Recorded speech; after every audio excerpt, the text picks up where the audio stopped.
28 मई 2025 को पाकिस्तान ने अपना यौम तकबीर मनाया। अब यौम तकबीर क्या है? अल्लाह अकबर का यौम यानी फ़तह का यौम। और ये 27वां यौम तकबीर था क्योंकि पाकिस्तान ने ऑफिशियली 28 मई 1998 को एटॉमिक टेस्ट किए थे बलूचिस्तान के इलाके चागी में। मुझे वो लम्हात याद हैं। मैं एग्जैक्टली दोपहर के 3-3:15 बजे डॉक्टर अब्दुलसलाम के एक रिश्तेदार के घर में लाहौर बैठा हुआ था और वहाँ पे हम सब फिक्रमंद थे कि पाकिस्तान एटॉमिक टेस्ट करने जा रहा है और ये पाकिस्तान के लिए कितना महंगा पड़ेगा। आज मैं अपनी कुछ पर्सनल यादों को जो इस वक्त के जियोपॉलिटिक्स हैं और अभी अभी पाक भारत की जो जंग हुई है उसके कॉन्टेक्स्ट में भी आज अपने व्लॉग में देखना चाहूँगा।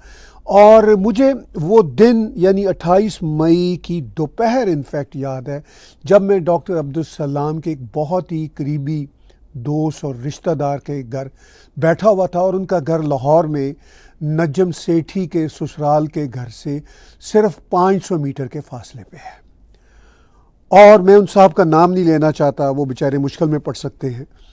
तो वहाँ पे हम सब मुतफिक्र थे कि जो एटॉमिक टेस्ट पाकिस्तान ने किया है 3:15 बजे, ऑलमोस्ट 3:16 के आसपास मुझे वो समय याद है, तो ये पाकिस्तान के लिए कितना महंगा पड़ेगा। जुल्फ़िकार अली भुट्टो ने उस एटॉमिक टेस्ट की डेट से कई साल पहले कहा था कि हम पाकिस्तानी घास खा के मर जाएंगे मगर एटम बम बना के रहेंगे।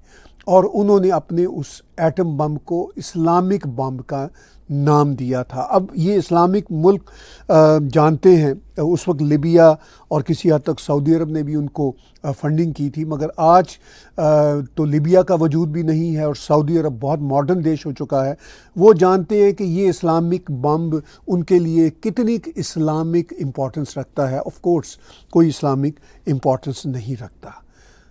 और जब पाकिस्तान ने एटॉमिक टेस्ट किया तो उसी वक्त पाकिस्तान के कन्वेंशनल पीटीवी पर न्यूज़ कास्टर ने आके इतलात दी कि जी पाकिस्तान ने एटॉमिक टेस्ट कर दिया है, एटॉमिक बम को आजमा लिया है कि वो अब न्यूक्लियर पावर बन गए हैं। सोशल मीडिया पे वो न्यूज़ क्लिप आज भी वायरल है। मैं चाहता हूँ कि वो न्यूज़ क्लिप आपके साथ शेयर करूँ। तजर्बात सपहर 3:16:30 पर चागी के सहराई इलाके में ज़ेरे ज़मीन यके बाद दीगरे किए गए। ये वो अजीम लम्हा था जब पाकिस्तानी कौम का एटमी कुव्वत बनने का ख्वाब हकीकत में तब्दील हुआ। आइए आप भी पाकिस्तान टेलीविजन की विसातत से अपनी इस अजीम और तारीखी कामयाबी के अजीम लम्हे के गवाह हों। चागी का वसी सहराई इलाका जहां पस मंजर में ऊंचे ऊंचे चटियल पहाड़ हैं, एटमी तजर्बे के लिए पाकिस्तानी साइंसदानों ने बटन दबाया तो जेरे जमीन मीलों लंबी सुरंग में जबरदस्त इर्तियाश पैदा हुआ और पहाड़ों का रंग तब्दील होना शुरू हो गया। इसके बाद पहाड़ों पर जमी मिट्टी धूल बनकर बुलंद होना शुरू हुई। ऐसे महसूस हुआ जैसे बादल उठ रहे हैं। चागी के इस इलाके में दूर दूर तक आबादी का निशान नहीं है और इसी वजह से पाकिस्तानी साइंसदानों ने इस जगह का इंतखाब किया। एटमी धमाकों से किसी किस्म की ताबकारी के असरात नहीं फैले। हिफाजती इंतजामात इतने मुकम्मल थे कि खुद पाकिस्तानी साइंसदान आज तक इस इलाके में रहे हैं। जो ही तजर्बात कामयाब हुए, साइंसदानों और इंजीनियरों की टीम ने नारा तकबीर अल्लाह अकबर का नारा लगाया। तो न्यूज़ कास्टर ने वही इस्लामी जज्बा उभारते हुए वही बयानबाजी की जो पाकिस्तान में 1947 से अब तक चली आ रही है। और उस एटॉमिक टेस्ट की खबर जब हमने टेलीविज़न पे लाइव देखी तो हम समझ गए थे कि पाकिस्तान के जुल्फ़िकार अली भुट्टो का जो ख्वाब था कि हम घास खा लेंगे मगर एटम बम ज़रूर चलाएंगे, यानी वो ज़रूर टेस्ट करेंगे, तो हमने आपस में कहा कि अब पाकिस्तान जो है वो लगता है कि घास ही खाएगा, और अब समय ने साबित कर दिया कि जो पाकिस्तान का हाल है वो वाकई ही अमली तौर पर भी उनकी गरीब आवाम घास खा रही है, और जो उनकी एलीट है वो घास चुरा रही है। ये एक हमारा एक्सप्रेशन है कि अक्ल से पैदल लोग घास चराते हैं। तो ये है सूरत हाल जो जुल्फ़िकार अली भुट्टो ने घास खाने का ख्वाब देखा था, वो वाकई ही पाकिस्तान ने पूरा कर दिया। भारत ने पहले एटॉमिक टेस्ट 1974 में किए थे, और फिर दूसरे एटॉमिक टेस्ट उन्होंने 1998 मई के महीने में पाकिस्तान के टेस्ट होने से पहले किए थे। यानी 2 बार भारत एटॉमिक टेस्ट कर चुका है, 1974 और 1998, और पाकिस्तान ने फिर 1998 28 मई को एटॉमिक टेस्ट किए। और जो उनके एटॉमिक बम के माने जाते हैं खालिक, वैसे तो कई लोग थे उसमें, जो खालिक माने जाते हैं डॉक्टर अब्दुल कदीर खान। मैं एक नाशर होने के नाते उनसे 1995 में मिला था। मैं उस ज़माने में पब्लिशर के तौर पर किताबें छापता था। ये मैं अपना एक जो पर्सनल यादें हैं वो भी ताज़ा कर रहा हूँ। तो डॉक्टर कदीर ख़ान से मिला इसलिए कि मुझे किसी ने कहा कि वो बड़े पॉपुलर हैं, उनकी किताब आप छापेंगे तो वो बहुत बिकेगी। लेकिन उनकी शायरी भी बहुत नकम्मी थी, उनकी शख्सियत भी काफ़ी नकम्मी थी। इसमें मैं ज़रा बाद में तबसरा करूँगा। कुछ लोग जो पाकिस्तान के एटॉमिक बम के खालिक डॉक्टर अब्दुल सलाम को करार देते हैं, जो नोबेल लॉरिएट हैं, फ़िज़िक्स में उन्हें नोबेल प्राइज़ मिला था। अहमदी जमात से यानी अहमदिया इस्लाम से उनका तल्लुक़ था, और पाकिस्तान के लोग उनको मुसलमान नहीं मानते थे। मैंने उनकी किताब पब्लिश की थी 1992 में, आइडियल्स और रियलिटीज़ का तर्जमा था अरमान और हकीकत के नाम से, और वो पाकिस्तान ग़ालिबन आखिरी बार तशरीफ़ लाए थे यानी 1990 में, और भारत का दौरा करके वो पाकिस्तान ग़ालिबन पहुँचे थे। तो तब मैंने उनसे मुलाकात भी की थी।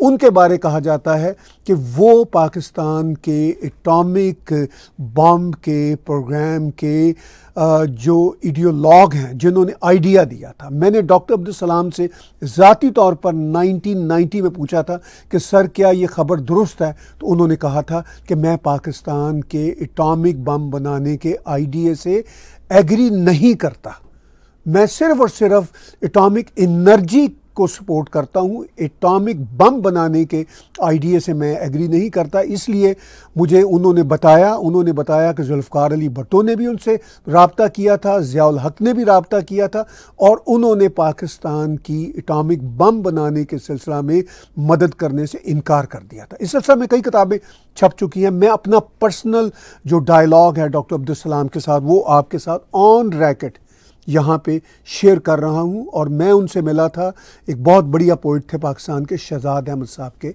घर में। एनीहाउ, ये सारी बातें मैं कुछ पर्सनल कनेक्शन के साथ शुरू कर रहा हूँ आज के व्लॉग में। अब मैं जनरल सिचुएशन जो जियो पॉलिटिक्स की है उसकी तरफ आता हूँ। 27 बरसों के बाद अब 28 मई 2025 को ये जो मौलवी है, जहादी है, लश्कर तैयबा का आदमी है, जो आपको स्क्रीन पे नज़र आ रहा है, इसने प्राइम मिनिस्टर मोदी ने जो बात की थी 26 मई को कि पाकिस्तानी अवाम टेररिज्म से दूर रहे, या तो वो रोटी को तरजीह दें या फिर मेरी गोली खाने के लिए तैयार रहें। तो अब ये 28 मई 2025 को प्राइम मिनिस्टर नरेंद्र मोदी की बात का जवाब देते हुए कहता है कि हम गोली का जवाब गोले से देंगे, बम्बार्डमेंट करेंगे। खैर इस की क्या औकात है, क्या पिद्दी और क्या पिद्दी का शोरबा। लेकिन मैं इसलिए इसको यहाँ पे मेंशन कर रहा हूँ, इसका वीडियो क्लिप आपको दिखा रहा हूँ कि पाकिस्तान का माइंडसेट वैसे का वैसा है। 7 मई और 10 मई की शदीद हार के बाद भी वैसे का वैसा है पाकिस्तान का माइंडसेट। वही जहादी, और ये आप स्क्रीन पे देख रहे हैं कि वही जहादी जो पाकिस्तान कहता है कि हमने उनको बैन कर दिया है, वो जहादी आज भी उनके साथ तस्वीरें शेयर कर रहे हैं। तो मैं चाहता हूं कि गोली के जवाब में प्राइम मिनिस्टर मोदी ने जो गोली का एक इशारा दिया था वो अब क्या कहता है। एज यूजुअल पाकिस्तान का जो जहादी रेटरिक है उसका सुन लीजिए इस मौलवी का, जो लश्कर तैयबा से तल्लुक़ रखता है। लश्कर तैयबा का नाम भले से ना हो, क्या फ़र्क पड़ता है। वीडियो क्लिप आप सुनिए। अपने दुश्मन को पैगाम दे रहे हैं कि जरा ध्यान से ये बात सुनना, जरा गौर करना, तुम हमें अपनी गोली से डराते हो, मोदी हम तुझे वाज़े पैगाम देते हैं, हमारे तो बच्चे तेरे मसाइलों से नहीं डरे, हम तेरी गोली से कहां डरेंगे। तो लाहौर और मुरीद के करीब गुजरांवाला शहर में ये एक जलसा कर रहे हैं लश्कर तैयबा के सारे वर्कर्स। नाम तो लश्कर तैयबा का नहीं, अब मुस्लिम लीग का नाम उसमें लगाया हुआ है। नाम से क्या फ़र्क पड़ता है, वही लोग हैं, वही चेहरे हैं, वही मेंटालिटी है, वही आइडियोलॉजी है, वही नफ़रत है और वही उनका तरीक़ेकार है। आप देख रहे हैं स्क्रीन पे तकबीर कॉन्फ्रेंस 28 मई 2025 को ये भी माल रोड में हुई और इसके बैनर्स चल रहे हैं और इन पे आप देखेंगे इंटरेस्टिंगली वही बनियाने मनहूस यानी बनियाने मरसूस का चल रहा है। तो ये वो सारे के सारे करैक्टर हैं जो आर्मी चीफ के साथ इनकी पिक्चर्स लगी हुई है। आर्मी चीफ इनको रोक नहीं रहा, फिर आर्मी कहती है हमारा तो इनसे कोई तल्लुक़ नहीं है। अगर तल्लुक़ नहीं है तो ये कैसे बैनर्स लग सकते हैं लाहौर में, कराची में, गुजरांवाला में, रावलपिंडी में, ये कैसे बैनर लग सकते हैं जब प्राइम मिनिस्टर मोदी फिर कहते हैं कि भाई आपकी स्टेट मशीनरी और नॉन स्टेट टेररिस्टों में कोई फ़र्क नहीं है, वो एक ही हैं। तो ये साबित हो रहा है। इनके जो बैनर्स चल रहे हैं, जो बिल बोर्ड चल रहे हैं, एक तरफ जर्नैलों की पिक्चर्स लगी हुई है, एक तरफ इन जहादियों की पिक्चर्स लगी हुई है। अब मैं वो डॉक्टर कदीर की बातें भी कुछ आपके साथ शेयर कर रहा हूँ। डॉक्टर कदीर ख़ान वो करैक्टर हैं जो शायर भी हुआ करते थे और जो ये कहते थे कि मैं फ़ख्रिया पठान हूँ, बस हमारे आबाओ अजदाद भोपाल चले गए थे मगर हम में पठानों वाला वही जज्बा है जो इस शख्स में है। ये गालबन पंजाबी है, ये शायद पठान नहीं है, जहादी जो आपको स्क्रीन पर नज़र आ रहा है वो यानी वही जज्बा डॉक्टर कदीर जैसा जो न्यूक्लियर साइंटिस्ट है। कितनी जाहिलाना बातें कर रहा है। मैं जब इससे मिला 1995 में तो मैंने तब तय किया कि इस शख्स के साथ तो बात नहीं की जा सकती। खैर 1998 को पाकिस्तान ने एटॉमिक टेस्ट किया, अगस्त 1998 को मैंने पाकिस्तान छोड़ दिया। जब 1998 को पाकिस्तान ने एटॉमिक टेस्ट किया तो मेरे पाकिस्तान के पब्लिशिंग कंपनी से पाकिस्तान के एटॉमिक टेस्ट के ख़िलाफ़ लिखा गया, मेरे ऊपर अजाब आ गया। फिर इसके साथ साथ मैंने जो एक बुक पब्लिश की थी पाकिस्तान में इंटेलिजेंस एजेंसियों का सियासी किरदार, 93 और 94 में उसके कई एडिशन शाया किए, उन्होंने भी मेरी ज़िंदगी को अजाब में डाल दिया। I left Pakistan forever in August 1998 and never went back to Pakistan and had no intention going back to Pakistan till my last breath. ये मैं भी अंडरटेकिंग दे रहा हूँ। तो ये है सिचुएशन पाकिस्तान की। तो वो जो 28 मई का एटॉमिक टेस्ट है ये इन्होंने किया। उसके बाद doctor Qadeer Khan nuclear scientist जिसको बाद में मुशर्रफ ने हाउस अरेस्ट कर दिया, अमेरिकन ने कहा कि ये ख़तरनाक आदमी है, हम उसके सर पे बाउंटी रखेंगे और वो हाउस अरेस्ट रहा आलमोस्ट मेरे ख्याल है मरते दम तक।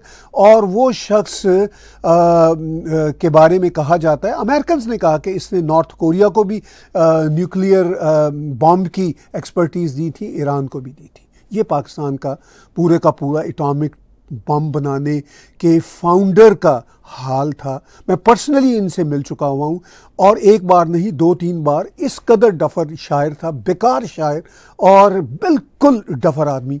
और ये हैं जो पाकिस्तान के एटॉमिक बम बनाते थे। मैं इसका पुराना वीडियो क्लिप जब इन्होंने एटॉमिक टेस्ट किया था सोशल मीडिया से लेके मैं उसकी कर्टसी के साथ आपके साथ शेयर करता हूँ। आप ज़रा माइंड सेट सुन लीजिए इसका। हम पठान यूसुफजई हैं और हमारे खून में मिलावट नहीं है। हम लोग आज से 300 साल पहले हमारे आबा अजदाद भोपाल गए थे और आज तक हमारे खून में किसी किस्म की मिलावट नहीं है। तो हमारा खून उसी तरह जोश मारता है, उसी तरह हम लड़ने मरने को तैयार हैं और इसी वजह से हमने पाकिस्तान को एक एटॉमिक क़ुव्वत बनाया कि किसी के आगे सर न झुका सके। तो ये तब का पुराना 27 साल पुराना वीडियो क्लिप है जो सोशल मीडिया पे मौजूद है। आप देख रहे हैं कि वो कह रहे हैं मैं पठान हूँ, उसने पगड़ी पहनी हुई है। जब मैं से मिला था तो कोई ये पठानों वाली बात नहीं कर रहा था। तो अब इसके सर पे पीछे पठान खड़े हैं। अब इसके सर पे जो पीछे पठान खड़े हैं वो पगड़ी को दुरुस्त कर रहे हैं। आप देख रहे हैं कि कैसा अम्यूज़मेंट का ये मामला है। और ये वो लोग हैं जो कहते हैं कि हम हिंदुस्तान से हमारे आबा अजदाद आए थे, और वाकई आए थे। ये अफ़गानिस्तान, हिंदुस्तान जो आज का पाकिस्तान है, इसमें ही ये लोग घूमते फिरते रहते थे, सैरें करते रहते थे। कभी यहाँ माल लूटा, कभी वहाँ माल लूटा, कभी वहाँ जहाद किया माल लूटने के नाम पे, कभी वहाँ जहाद किया। यही इनका काम था। वो कहता है कि हमारा खून बड़ा खालिस है, हम यही काम करते हैं। अब ये पाकिस्तान का न्यूक्लियर साइंटिस्ट है। मुझे भारत के nuclear scientist doctor Abdul Kalam याद आते हैं। क्या सोबर इंसान थे, यहाँ कनाडा भी आ चुके हुए हैं। और ये पाकिस्तान का न्यूक्लियर साइंटिस्ट है जिसका क्लेम है कि इसने एटॉमिक बम बनाया था। और इसका ये हाल है कि इसकी बातचीत में और अभी जो आपने वो गोली बम की बात करने वाला पाकिस्तानी जहादियों को फ़र्क नज़र नहीं आता। तो जब भारत के प्राइम मिनिस्टर नरेंद्र मोदी कहते हैं कि पाकिस्तान के टेररिस्ट जो हैं, so called non state actor terrorist, वो सब स्टेट टेररिस्ट हैं, तो कोई शक वाली बात नहीं है। अब यही जो जहादी है, इसकी लैंग्वेज ज़रा फर्दर सुनिए। बिल्कुल फ़र्क नहीं है इसकी लैंग्वेज का डॉक्टर कदीर खान की लैंग्वेज से। वो ये कहता है कि हम भारत से बदला लेंगे। किस तरह बदला लेंगे? उस पिद्दी और क्या पिद्दी का शोरबा वाला जहादी जो है, मुझे मजबूरन उसको कोट करना पड़ रहा है सिर्फ माइंड सेट दिखाने के लिए। उसकी बात सुन लीजिए। और ये पैगाम सुन, ये वादे पैगाम है, हमें खौफजदा न तेरे बड़े कर सके न तू कर सकेगा। तू तारीख जरा देख ले, इस हिंदुस्तान के अंदर तेरे बाप दादा की तारीख क्या है और हमारे आबा अजदाद की तारीख क्या है। तेरे बाप दादा ने हमेशा हमारे आबा अजदाद के सामने पानी भरा है, और हम तुझे भी ये बात कहते हैं, वक्त आने वाला है, वक्त आने वाला है जब तू भी हमारे सामने पानी भरेगा। तो वही माइंडसेट जो डॉक्टर अब्दुल कदीर का है कि जी हमारे आबा अजदाद अफ़गानिस्तान से भोपाल गए थे, अब हम इधर आ गए हैं और हम बदला लेंगे और हम ये कर देंगे वो कर देंगे। यही बात ये जहादी कह रहा है। कोई फ़र्क नहीं है इन दोनों के माइंडसेट में। वो यही कह रहा है, ये घटिया जहादी, कि तुम्हारे आबा अजदाद यानी मोदी जी को कह रहा है कि वो हमारे ग़ुलाम रहे हैं मुस्लिम इन्वेडर्स के। My foot, what kind of people are they? और ये पाकिस्तान की स्टेट मशीनरी के इक्वल पार्टनर्स हैं, और स्टेट मशीनरी इनकी पार्टनर है। और ये यौम तकबीर मना रहे हैं। ये पाकिस्तान के जर्नल आपको स्क्रीनों पे दिख रहे हैं और ये बातें कर रहे हैं। मैं इस जहादी का एक और क्लिप भी आपके साथ शेयर करना चाहता हूँ। पाकिस्तान में चूँकि उछलने कूदने का बहुत रवाज है, बड़ी बड़ी बड़के मारने का बहुत रवाज है, तो उन्हीं बड़कों के कॉन्टेक्स्ट में वो ये भी बड़क मारता है कि बांग्लादेश में मोदी हमने तुम्हें हरा दिया। वो जो लास्ट ईयर अगस्त 2024 में हुआ था, वो कैसे हरा दिया? ये बस हर वक्त हराने के ख्वाब देखते हैं और जीतने के जश्न मनाते हैं। ऐसी जीत के जश्न मनाते हैं जो जीत इनको कभी हुई ही नहीं होती। और ये बड़के मारते हैं और ऐसी छोड़ते हैं कि जैसे इनकी वजह से सब कुछ हो रहा। अब ये कह रहा है कि बांग्लादेश में जो इस्लामिज़म आ रहा है उसमें हमने किरदार अदा किया था। बांग्लादेशी इस्लामिस्ट हैं, वो खुद कफील हैं अपनी घटिया हरकतों के। तो पाकिस्तान से बांग्लादेशी क्यों इंपोर्ट करेंगे? वो खुद कफील हैं अपने जहादी जज्बों में। तो मगर ये अपनी बड़के मारने से बाज नहीं आते। तो मैं मजबूरन ना चाहते हुए भी इस जहादी का एक और वीडियो क्लिप जो बांग्लादेश के हवाले से वो बयान करता है पेश करता हूँ आपके साथ। तू जानता है कि हमने पिछले साल के अंदर तुझे बांग्लादेश में शिकस्त दी। मोदी, तू जानता है बांग्लादेश में तुझे शिकस्त हमने दी है।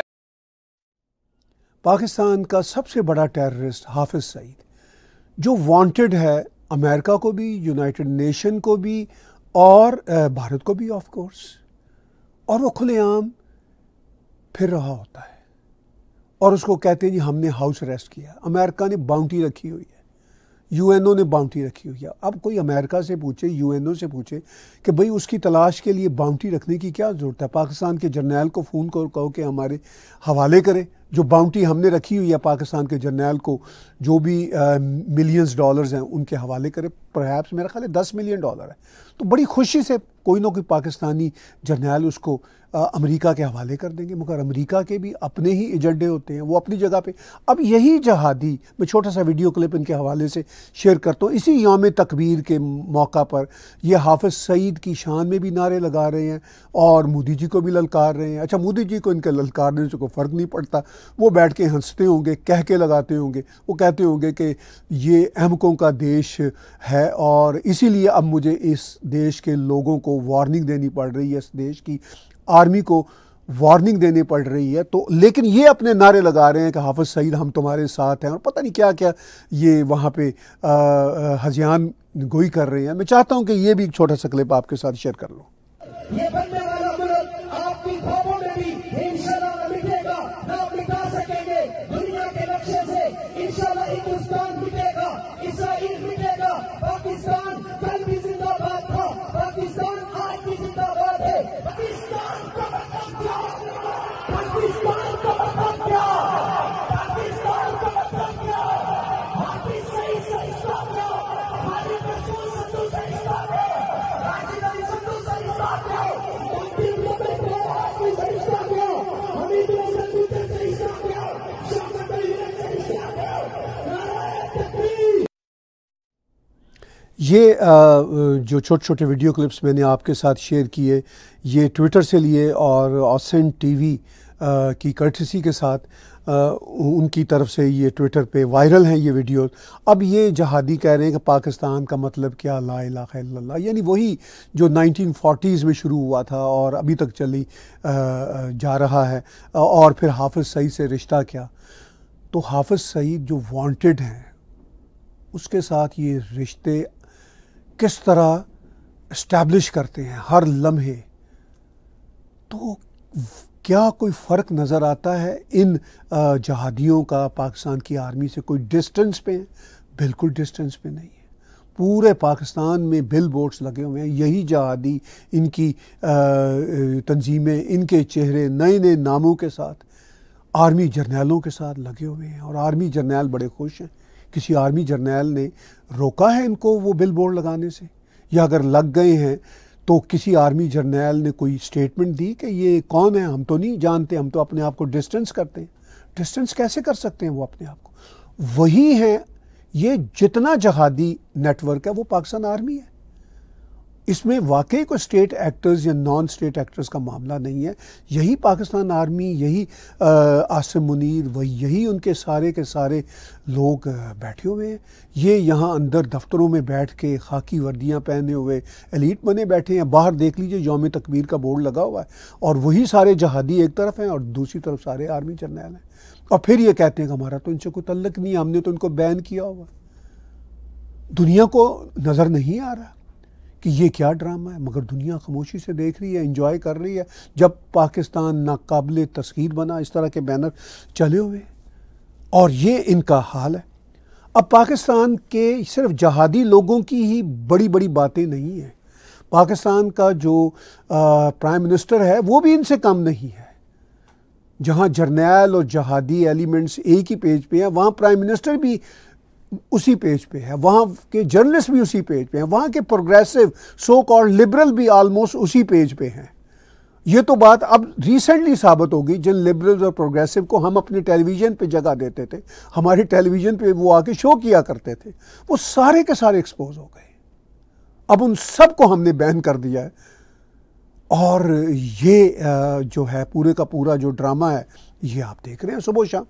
और फिर पाकिस्तान कहता है हमारा क्या ताल्लुक, हमें सबूत दे, दुनिया में सबूत दे कि हमारा टेररिस्टों के साथ कोई ताल्लुक है। आप देख रहे हैं तकबीर कॉन्फ्रेंस के वो चल रहे हैं बिल बोर्ड्स और सारे प्राइम मिनिस्टर हो, जर्नैल हो, जहादी हो, एक ही साथ में खड़े और ये सारे का सारा निज़ाम चल रहा है।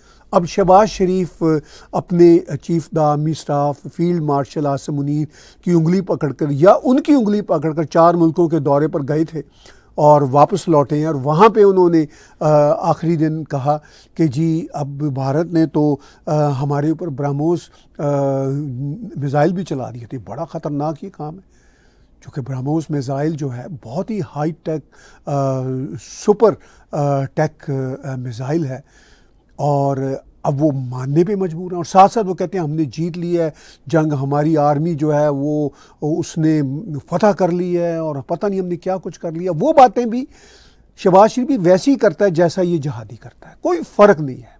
यानी कमाल है, पाकिस्तान में टाई लगाई हुई हो शहबाज शरीफ ने या इस जहादी ने, जो जहादी हुलिया इसका है वो आप देख रहे हैं, या आर्मी ने खाकी वर्दी पहनी हो और खाकी उसके बूट हो और हर चीज़ चमक रही हो, मगर अक्ल सब की इसी तरह मांद है जिस तरह सब की अक्ल मांद है। शहबाज शरीफ की भी बात सुन लीजिए।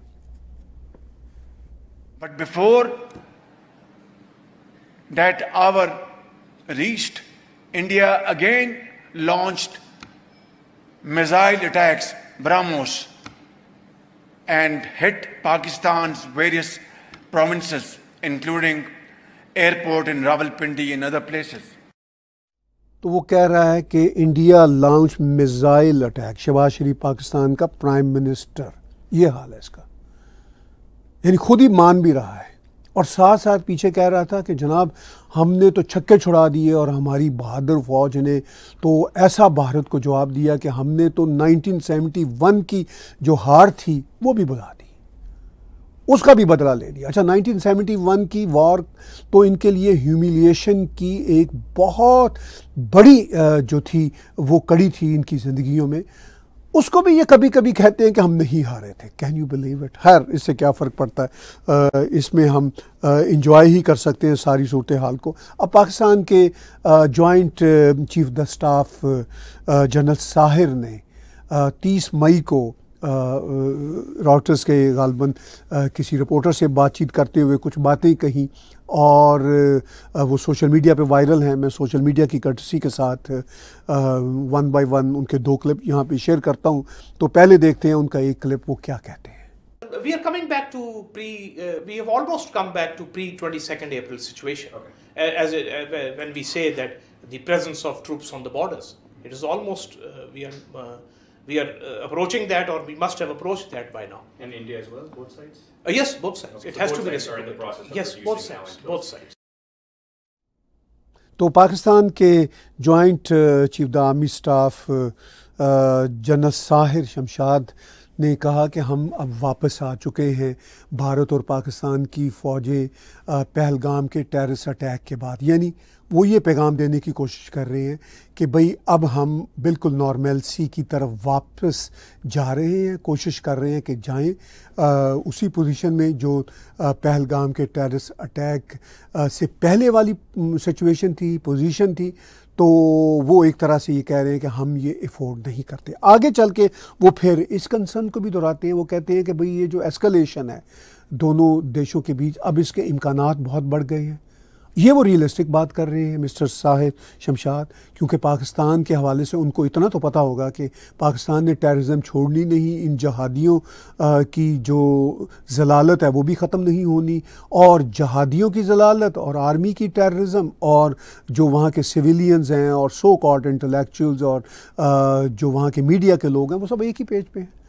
तो वो अब ये कह रहा है कि ये आगे सिचुएशन और ख़तरनाक हो सकती है, एस्केलेशन हो सकती है। तो ये बात पाकिस्तान आर्मी रियलाइज़ कर रही है। जहां वो यौम तकबीर अपना 27 सालों का जो सेलिब्रेशन है मना रहे हैं, वहां उनको ये फ़िक्र भी है कि भाई हमारे साथ अब हो क्या सकता है। मैं चाहता हूं कि उनका ये वीडियो क्लिप भी आप देख लीजिए। This was, I would say, an escalation, an escalatory war which has downgraded or which has lowered the threshold. And when I say it has lowered the threshold, previously, you know, we used to be confined to the disputed territory. This time it has been in the international border. And now in the future even, it will not be restricted to the disputed territory. It would come down to whole of India and whole of Pakistan. Rather, the cities were targeted first and the international border and the line of control were targeted later.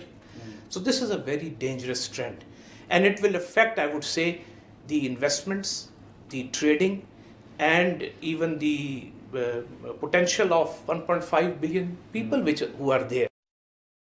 Pakistan का ये army general जहाँ पे मान रहा है कि अब escalation के जो चांसेस हैं वो और बढ़ गए हैं, क्योंकि उनको पता है कि उनकी हरकतें तो रुकनी नहीं, टेररिज्म का कोई ना कोई एक्ट उनसे हो जाना है, तो फिर वो साथ साथ ये भी कह रहा है कि अब ये डिस्प्यूटेड टेरिटरी नहीं है सिर्फ दो देशों के बीच, ये अब इंटरनेशनल बॉर्डर बन चुका। अच्छा, ये पाकिस्तान की एक बहुत बड़ी ये ख्वाहिश है कि किसी तरह से ये इसको इंटरनेशनलाइज कर सके। और अभी भी जब ये पहलगाम का अटैक हुआ, उसके बाद ये सारी की सारी टेंशन हुई जो ended up in a war, तो उसके बाद पाकिस्तान का ये पॉइंट हुआ हमने इंटरनेशनलाइज करवा दिया कश्मीर के मामला को। भाई इंटरनेशनलाइज तो आप हर बार करवाते हैं, हर टेररिज्म के बाद कश्मीर का नाम आता है दुनिया के मीडिया में, दुनिया के वर्ल्ड लीडर्स की ज़ुबानों पे, तो क्या आप समझते हैं इस तरह वो इंटरनेशनलाइज हो जाता है? इस तरह वो इंटरनेशनलाइज तो नहीं होता, ना हो सकता। फिर पाकिस्तान ने पिछले दिनों एक हरबा और अपनाया, पहले भी वो हरबा अपना चुके हैं। ये हरबा था कि जी कश्मीर में सिर्फ और सिर्फ भारत और पाकिस्तान ही पार्टीज नहीं है, चाइना भी पार्टी है। अब चाइना वाले खुल के कहें ना कि हम पार्टी हैं, तो फिर भारत उसके मुताबिक उनसे बात करेगा। अब चाइना वाले शायद इनको कह देते हैं तुम ये कह दो, या ये बोल देते हैं, चाइना वाले चुप रहते हैं। तो इस तरह तो ये ट्राइलैटरल मसला नहीं बन सकता। अब इसको ये ट्राइलैटरल भी नहीं मान रहा जनरल, वो तो कह रहा है कि ये इंटरनेशनल बॉर्डर है, इंटरनेशनल इशू है। तो भाई ये तो आप सुबह शाम यही कहते हैं इंटरनेशनल, हर दफ़ा आप यूनाइटेड नेशन की जनरल असम्बली के इजलास में इसको इंटरनेशनलाइज करने की कोशिश करते हैं, और कश्मीर का नाम जो है इंटरनेशनल मीडिया पे, वेस्टर्न मीडिया पे, वर्ल्ड लीडर की ज़ुबान पे हर बार आप चढ़ाने की कोशिश करते हैं, और वो आपकी बात सुन के कभी कभी इसका नाम ले भी लेते हैं, मगर इससे फ़र्क क्या पड़ता है?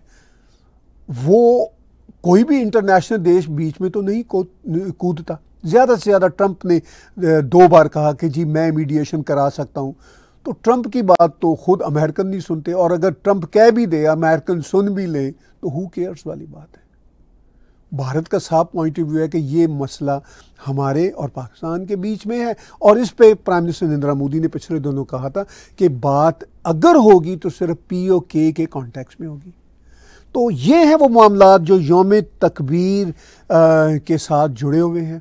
पाकिस्तान ने 28 मई को यौम तकबीर मनाया, 27वां इनका जो था एनिवर्सरी थी बम फाड़ने की, बम टेस्ट करने की, और बहुत उस पर वो लुडियाँ डालते हैं, बड़े खुश होते हैं, ढोल बजाते हैं।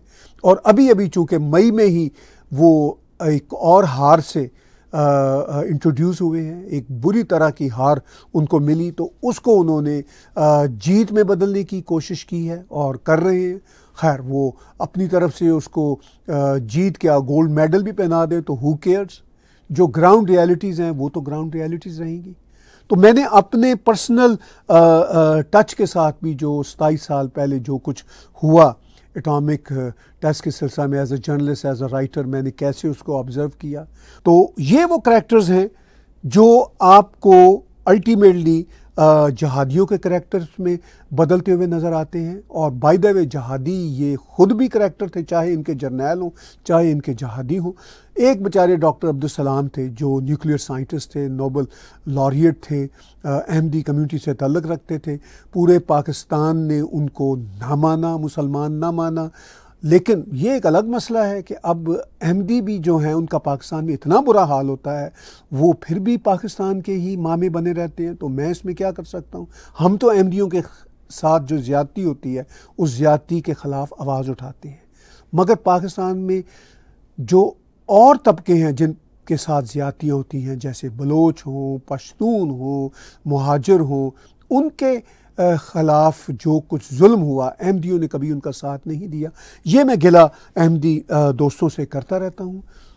बहरहाल अब पाकिस्तान अपने इस एटम बम के टेस्ट की 27वीं सालगिरह मनाए या 28वीं मनाए या जो भी मनाए, वो पाकिस्तान जाने। ग्राउंड रियलिटीज़ नहीं बदलेंगी।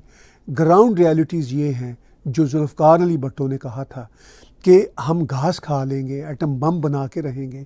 एटम बम ज़रूर पाकिस्तान ने बना लिया, मगर ये भी ज़रूर हुआ कि पाकिस्तान की गरीब आवाम घास खा रही है, और जो पाकिस्तान के एलीट हैं वो घास चरा रहे हैं।